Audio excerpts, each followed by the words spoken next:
Hi friends, आज हम लोग डिस्कस करने जा रहे हैं न्यूक्लियस के बारे में। ये न्यूक्लियस का सेकेंड पार्ट है। पार्ट 1 मैंने पहले ही अपलोड कर दिया है। जिन्होंने वो वीडियो नहीं देखा है उसको जाकर के एक बार आप ज़रूर देख लें।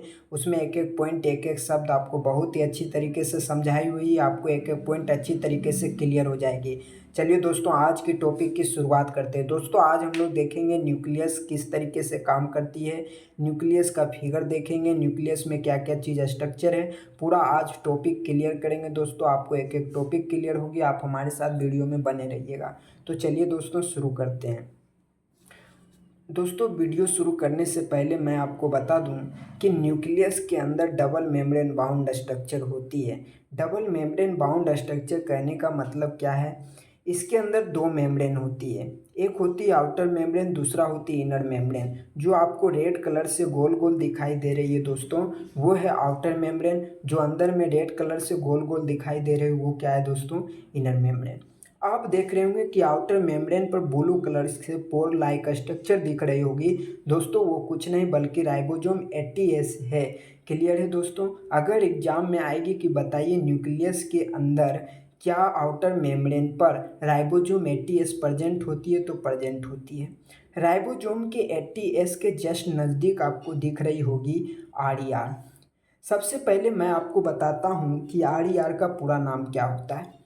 RER का पूरा नाम होता है दोस्तों रफ एंडोप्लाज्मिक रेक्टिकुलम। क्या होता है? Rough endoplasmic reticulum. सवाल उठता है कि इसका नाम रफ एंडोप्लाज्मिक रेक्टिकुलम क्यों रखा गया? क्योंकि दोस्तों, ये जो होता है राइबोसोम के जस्ट नज़दीक प्रेजेंट होता है, इसीलिए इसे रफ एंडोप्लाज्मिक रेक्टिकुलम कहते हैं। अब बात आती है कि RER का काम क्या है न्यूक्लियस में। तो RER का काम होता है प्रोटीन सिंथेसिस कराना। क्या चीज़ कराना? प्रोटीन सिंथेसिस कराना। क्लियर है दोस्तों? फिर उसके जस्ट नज़दीक मैंने देखा कि न्यूक्लियस के अंदर हमको देखने को मिली धागा लाइक स्ट्रक्चर इस तरीके से ब्लैक कलर से जो आपको दिख रही है दोस्तों, वो क्या है? न्यूक्लियोप्लाज्म। बात आती है कि न्यूक्लियोप्लाज्म का क्या काम है। तो न्यूक्लियोप्लाज्म जो होता है दोस्तों, वो consist of chromosome, nucleolus, nucleotides, enzyme, waters and ion को क्या करती है? कंसिस्ट करने का काम करती है। क्लियर है? उसी न्यूक्लियोप्लाज्म के जस्ट नज़दीक मैंने देखा तो हमें दिखा क्रोमेटिन। जो ये आपको दिख रही है दोस्तों, वो क्या है? क्रोमेटिन है। बात आती है कि क्रोमेटिन क्या है। तो क्रोमेटिन का भी काम वही है दोस्तों, DNA, RNA, protein, non histone protein को क्या करती है? कंसिस्ट करने का काम करती है। क्लियर है? फिर मैंने देखा कि क्रोमेटिन के अंदर ही हमको रेड लाइक गोल गोल स्ट्रक्चर दिख रही है दोस्तों, इसको हम लोग कहते हैं न्यूक्लियोलस। और न्यूक्लियोलस जो होती है वो क्या चीज़ करती है? राइबोसोम फॉर्मेशन करती है, इसीलिए इसे हम लोग कहते हैं फैक्ट्री ऑफ राइबोसोम। अगर एग्जाम में आएगा कि बताइए न्यूक्लियोलस को फैक्ट्री ऑफ राइबोसोम क्यों कहते हैं, क्योंकि ये जो होता है राइबोसोम सिंथेसिस करने का काम करता है, फॉर्मेशन करने का काम करता है, इसीलिए इसे हम लोग कहते हैं फैक्ट्री ऑफ राइबोसोम। बहुत इंपॉर्टेंट है दोस्तों, इसको आप रट लीजिएगा। फिर मैंने देखा कि इनर मेम्ब्रेन के चारों पट्टी जस्ट नज़दीक में लिपटा हुआ है DNA लाइक स्ट्रक्चर, जिसे हम लोग कहते हैं न्यूक्लियर लेमिना। क्या कहते हैं? Nuclear lamina. ये न्यूक्लियर लेमिना जो होती है दोस्तों, an essential component of metazoan cells को क्या करती है? ये क्या है? Essential component of metazoan cells है। क्या है? Essential components of metazoan cells है। क्लियर है दोस्तों? फिर मैंने देखा कि यही ऑक्टा फिर मैंने देखा दोस्तों, फिर मैंने जस्ट नज़दीक देखा तो हमें दिखा ऑक्टागोनल।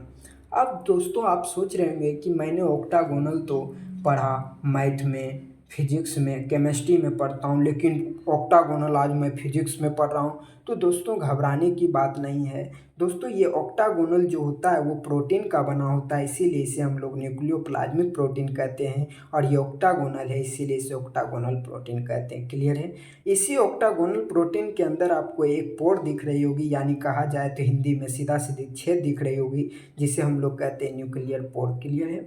फिर आप देख रहे होंगे कि आउटर मेम्ब्रेन और इनर मेम्ब्रेन के बीच में थोड़ा सा गैप दिख रही होगी। उस गैप को हम लोग कहते हैं पेरी न्यूक्लियर स्पेस। कौन सा स्पेस? Peri nuclear space. अब बात आती है कि ये पेरी न्यूक्लियर स्पेस कितनी होती है? 10 to 50 नैनोमीटर होती है। कितनी होती है? 10 to 50 नैनोमीटर।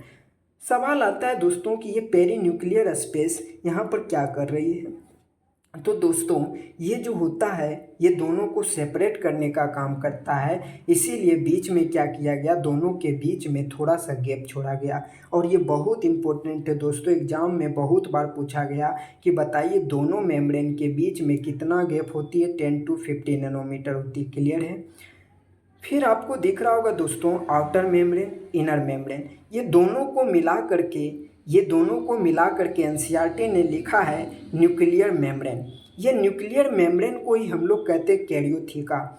कैरियो का मतलब ही होता है दोस्तों न्यूक्लियस, और थीका का मतलब होता है मेम्ब्रेन, यानी कि टोटल कहा जाए तो कैरियोथीका। आपसे कोई भी पूछेगा कि कैरियो का मतलब क्या होता है तो ध्यान रखेंगे कैरियो का मतलब होता है न्यूक्लियस। क्लियर है दोस्तों? अब दोस्तों चलिए आगे बढ़ते हैं। बात आती है कि न्यूक्लियस के स्टडी को हम लोग क्या कहते हैं? कैरियोलॉजी।